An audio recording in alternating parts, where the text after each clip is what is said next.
The great challenge of our time is to build and nurture sustainable communities.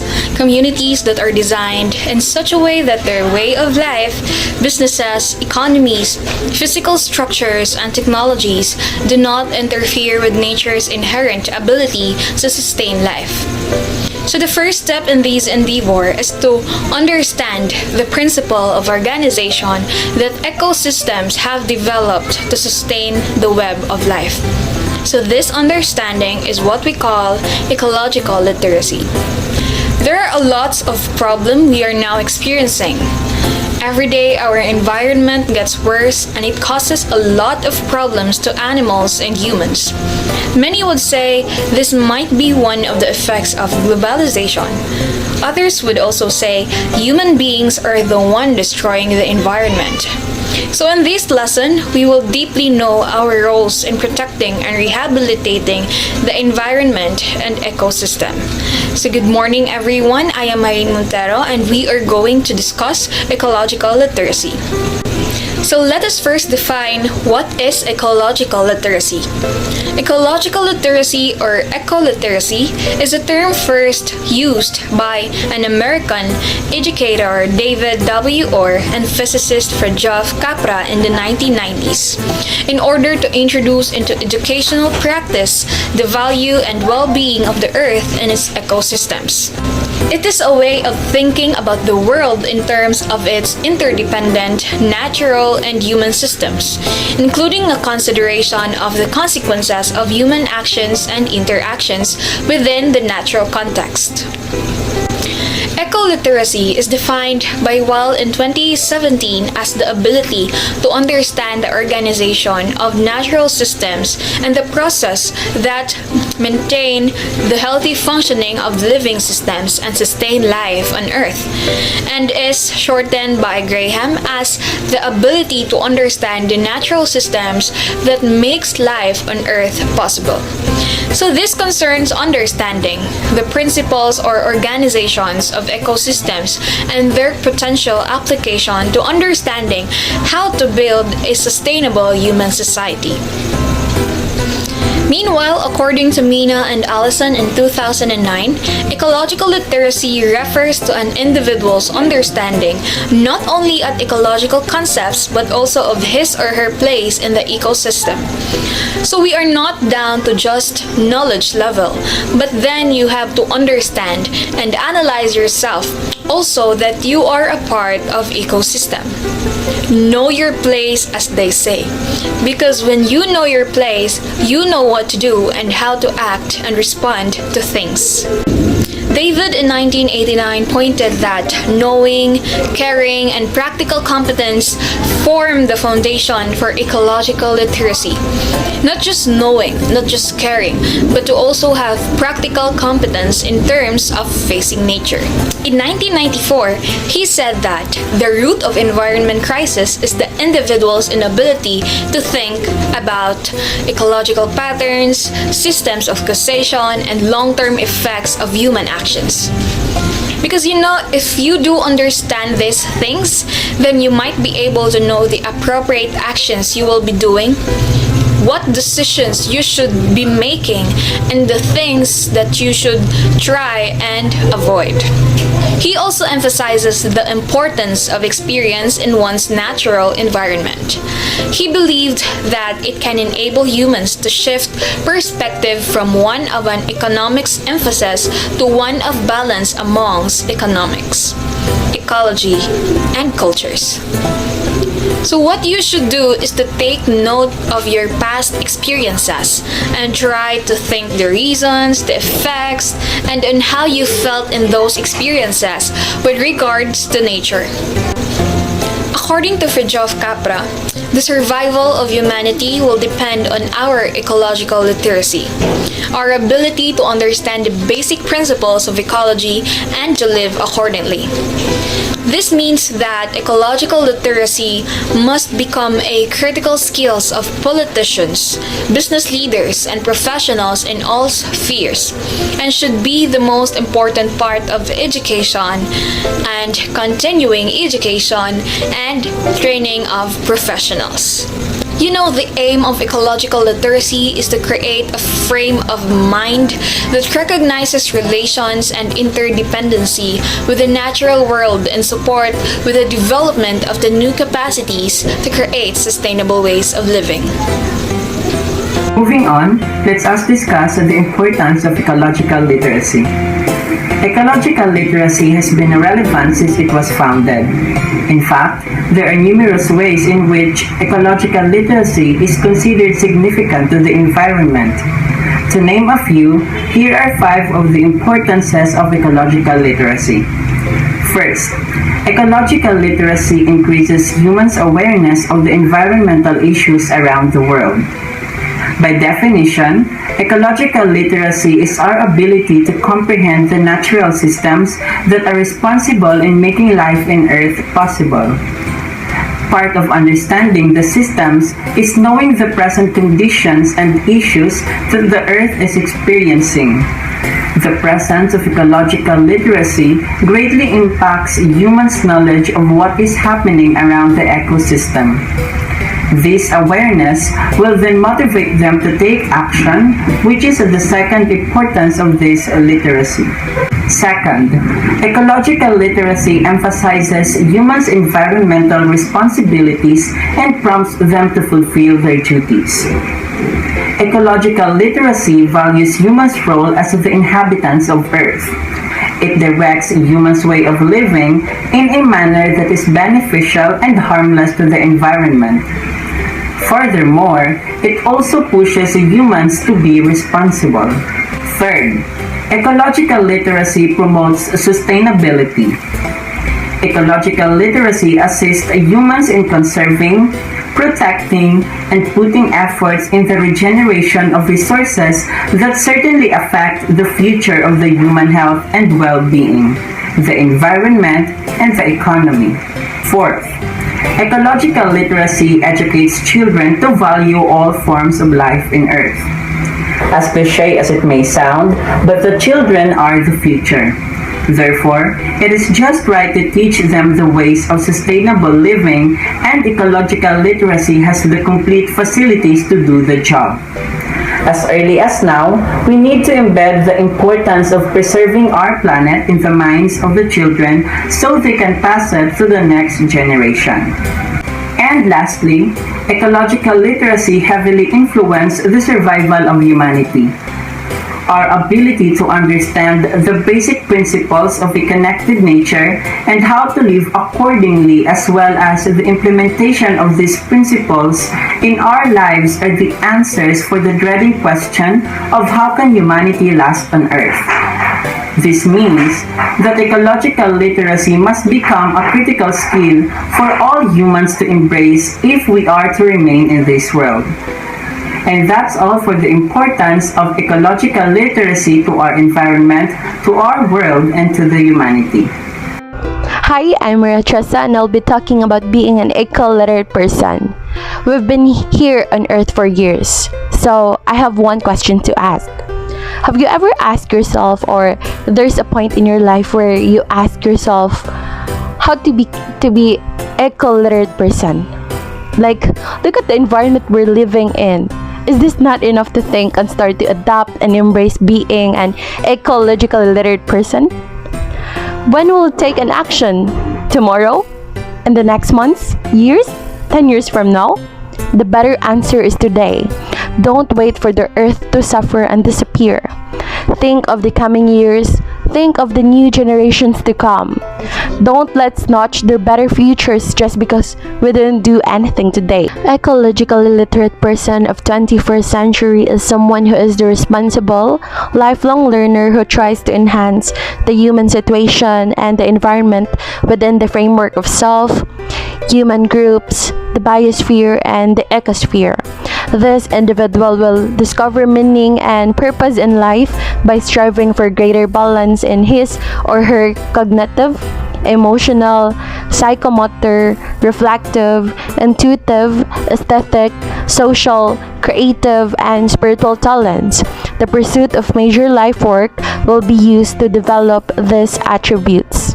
The 21st century ecological literate person will have a positive outlook on life based on the belief that each person possesses the elements that connect them to universal and timeless energy, as well as the ability to competently perform significant life work and its associated tasks and responsibilities. This viewpoint will enable this person to see the human experience in a positive light and to treat all living things with compassion. Why is it necessary to be ecological literate? Our capacity to grasp the basic principles of a linked nature and how to behave in accordance with them is critical to humanity's existence. If we are to stay on this planet, ecological literacy must become a fundamental skill for all humans to master. Pollution and environmental damage result from a lack of concern for our environment. If we contaminate clean water sources, for example, we will have less clean water available for consumption. And we all know that water is an essential component of life. Like, without water, there would be no life. And sometimes, our actions endanger everything that surrounds us, including ourselves. Our interaction with the environment should be in a way that we use the resources that nature provides, but in a sustainable manner. Next, we're going to identify the characteristics of being an eco-literate person. Characterizing an eco-literate person has 6 characteristics, and only 3 were assigned to me. This is Dr. Tom Pock, 2002 version, characterizing an eco-literate person. Again, the responsible lifelong learner who tries to better the human condition and the environment in the context of self, human groups, biosphere, and ecosphere. This occurs as a result of the human nature link in determining cause and effect in socio-environmental systems.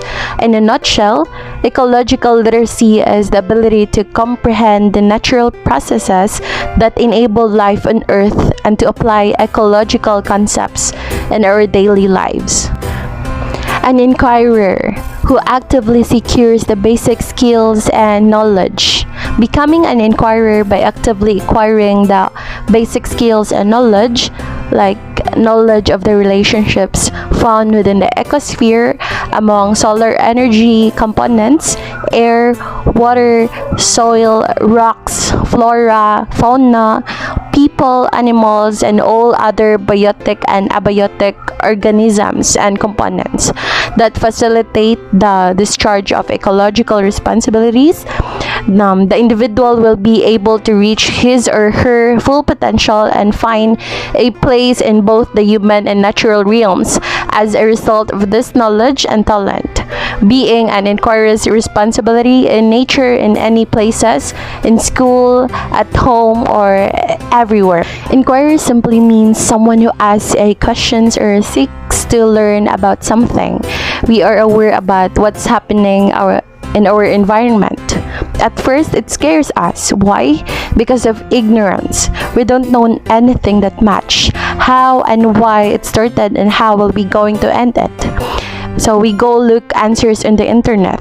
What's the reason of it? How am I going to lend help and others? And simply doing the act and process of it in our everyday lives. And by that, we unconsciously acquire the first characteristics of an eco-literate person, the inquirer. A reflective learner is someone who understands the value and limitations of human knowledge, the power and limitations of natural world, and many more. Making learning a more aware activity is part of being a reflective learner. It encourages you to become an active student by encouraging you to ask questions and critically evaluate your own thoughts. By recognizing the value and limitations of human knowledge, the power and limitations of the natural world, the importance of intuition in real life undertakings, and the role of self as it emerges in one's own narrative. Reflective thinking, on the other hand, is a part of the critical thinking process, referring specifically to the processes of analyzing and making judgments about what has happened.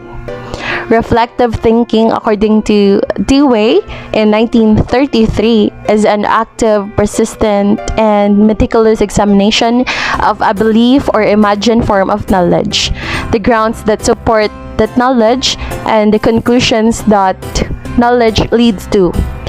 During learning settings, learners are aware of and influence their learning by actively participating in reflective thinking, examining what they know, what they need to know, and how they bridge that gap.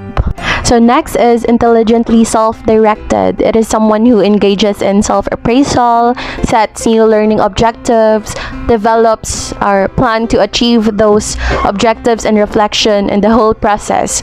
By engaging in self-evaluation, setting new learning objectives, designing strategies to achieve those objectives, and implementing those plans in a flexible, inquiry-oriented manner, and reflecting on the inter-process, students may become intelligently self-directed and a morally responsible person who adheres to values that promote the preservation and growth of the bonds that give life meaning.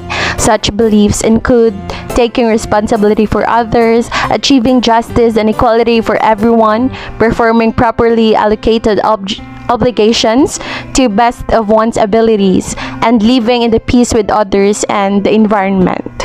Our surroundings are not just our house, but also everything that keeps us alive. It aids our survival in many ways, including the food we eat, the water we drink, the air we breathe, our shelter, and so on. Hence, returning the energy that the environment provides to us for many years by giving back the help and care that the environment deserves. Doing small acts of it would bring us good health and a lot of food to eat. For the other characteristics of eco-literate person, that would be further discussed by Jason Patalinghog. Thank you. So thank you, Maria Teresa. An eco-literate person is prepared to be an effective member of sustainable society with well-rounded abilities of head, heart, hands, and spirit, comprising an organic understanding of the world and participatory actions within and with the environment. We all know that humans are part of our ecosystem because ecosystems provide a variety of benefits to people, including provisioning, regulating, cultural, and supporting service. Provisioning service are the products people obtain from ecosystem, like the basic needs, such as food, fuel, fiber, fresh water, and genetic resources. Next characteristic on how to become an ecological literate person is being morally responsible. We all know that morality of person is much tested on the status of our ecosystems. And by that, humans should take actions and be morally visible within their hearts and mind by providing good actions, taking care of our Mother Earth, and maintaining good relationship with our ecosystems. Morally responsible is when their voluntary actions have morally significant outcomes that would make it appropriate to blame or to praise them. Our morality are ones to be blamed if crisis happens in our environment, and this is a living proof of every humans that whatever happens in our environment will pinch and will give us so much burden, hunger, and extinction of every species of our world. Being a morally responsible will lead us to be a ecological literate by means that our hearts will dictate us from doing good things and forever preserve and love our environment. Next is being ecological responsible. Being ecoliterate, we should be ecological responsible. Our responsibility as a person, as a human, and as a living species in this world who have minds that think critically, hearts to love unconditionally, and actions that is freely and unlimited. Ecological responsible is about how we protect our environment together. What are our contributions in preserving and maintaining a good actions in order our society can be abundant from peace, resources, and harmony. Ecological responsible is being aware of our actions. What are the consequences we face and what are the benefits we receive? We all know that humans who are knowledgeable, supports eco-friendly actions, and wise are much being ecological responsible. Next is seek transcendence. Seeking transcendence is about going beyond limits by promoting good causes towards the benefits of everyone, being advocate towards fighting and protecting the ecosystems, fighting of abuses in our environment, and use our voice that will inspire others and promoting environmental peace. Thank you. Hi everyone! Now that we already know what ecological literacy is and how important it is, let us talk about the ways we can develop it, or in other terms, the ways we can start transforming ourselves into ecological literate human beings as part of the natural world. The ways are not limited to these, of course, but according to Daniel Goleman, Lisa Bennett, and Zenobia Barlow, the 5 ways that I will be discussing are like the strong foundation of ecological literacy. First of which is by developing empathy for all forms of life. This was suggested because, truth be told, a lot of people, throughout the years of having observed that they possess and acquire certain characteristics and abilities that other life forms don't, they also develop this dominant mindset or dominant perspective wherein they think they are superior to the rest of life here on Earth. This has gone to the extent that they overuse, abuse, and take advantage of these other living organisms.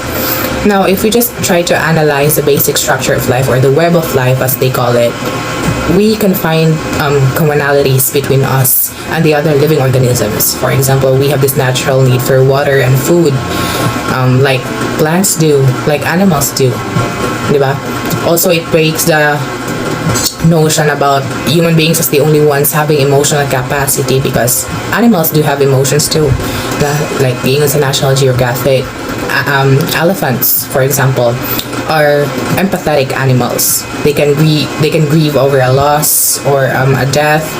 They can express happiness, joy, sadness, and they can even suffer from post-traumatic stress. Now, if we are just going to show empathy by recognizing these commonalities, that means we are also being compassionate with them. We are showing concerns genuinely, and we devise and carry out plans on how to address these concerns. The second one is by embracing sustainability as a community practice. This highlights the idea about all living organisms being interdependent on and interconnected with one another. For example, trees need carbon dioxide that humans release as much as humans need oxygen that trees release. It's just a bidirectional relationship. Now, this is why in communities, interconnectedness among people is also being valued. And one of the goals of communities is to achieve living sustainably. When we say living sustainably, living our lives as human beings without destroying another forms of life here on Earth. Now, this is evident in different communities, for example, schools, because schools have policies on properly throwing and segregating trashes and recycling and recyclable materials. Now, these simple actions and policies are huge contributors to helping and saving another forms of life, like bodies of water, animals, and others that would have been otherwise negatively affected if these policies were not imposed. Also, relevant these days, there are small communities that are formed in social media composed of people promoting Ecosia. Have you heard of Ecosia?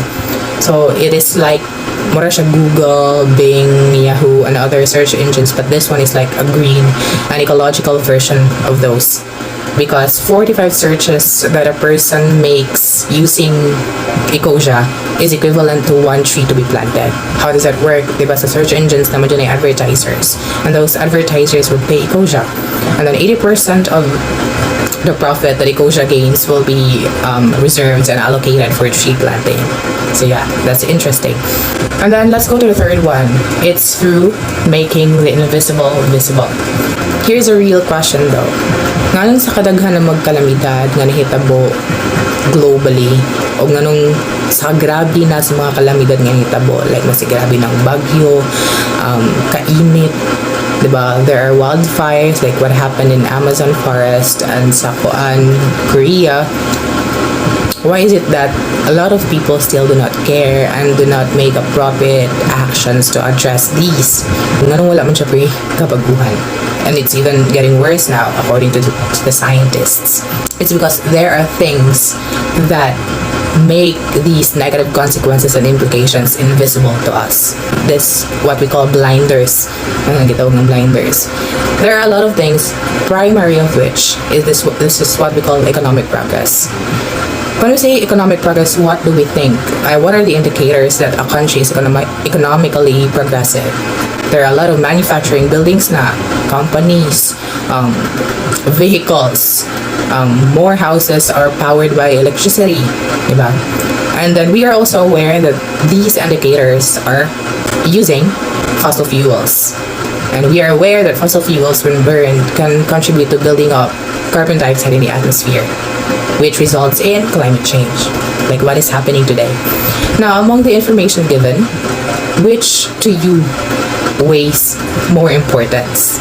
A lot of people would, of course, care more about seizing the opportunities of comfortability, convenience, easiness, satisfaction, fulfillment that economic progress offers with the help of fossil fuels. Then they would neglect the fact, or they would not respond to the fact that fossil fuels contribute to building up carbon dioxide in the atmosphere. Another blinder is this what we call experience. A lot of people would not care about the negative consequences and implication unless they experience those themselves firsthand. And so, yeah, one of the ways on becoming an ecological literate person is to make the invisible things visible. If we strive to develop ways of living that are more life-affirming, we must find ways to make visible the things that seem invisible. The next one is by anticipating unintended consequences. For example, there are small changes in an area that could eventually affect the whole area without us knowing. Diba? So, in order to anticipate for unintended consequences, people in the communities must build resiliency. And by building resiliency, we solve problems systematically in a way that we examine the connections and relationships among components of the problem. Because according to them, it is vital for survival. And lastly, understanding how nature sustains life. I have already mentioned that all living organisms are interconnected with one another. It is for surviving and thriving. But we should learn from nature that members of a healthy ecosystem do not abuse the resources they need in order to survive. Finally, eco-literacy is not just thinking and behaving in a sustainable manner, but also sharing your knowledge and learning from others. Ecological literacy is a style of thinking in the world in terms of its interrelated natural and human existence, which includes taking into account the repercussions of human activities and interactions in the natural setting, such as how ecological literacy raises people's knowledge of global environmental challenges and how ecological literacy highlights people's environmental obligations and motivates them to carry them out. The environmentally literate person of the 21st century will be the responsible, lifelong learner who strives to improve the human situation and the environment within the framework of self, human groups, the biosphere, and the ecosphere. Deforestation and pollution are becoming more serious challenges in the sun and earth. The growth, rise of the level of life does not take into account both the demands of people and the preservation of this beautiful environment. Starting with everyone becoming eco-literate and being able to use all the aforementioned traits, the earth would be protected so that future generations might live in a healthy and sustainable environment. That is all. Thank you.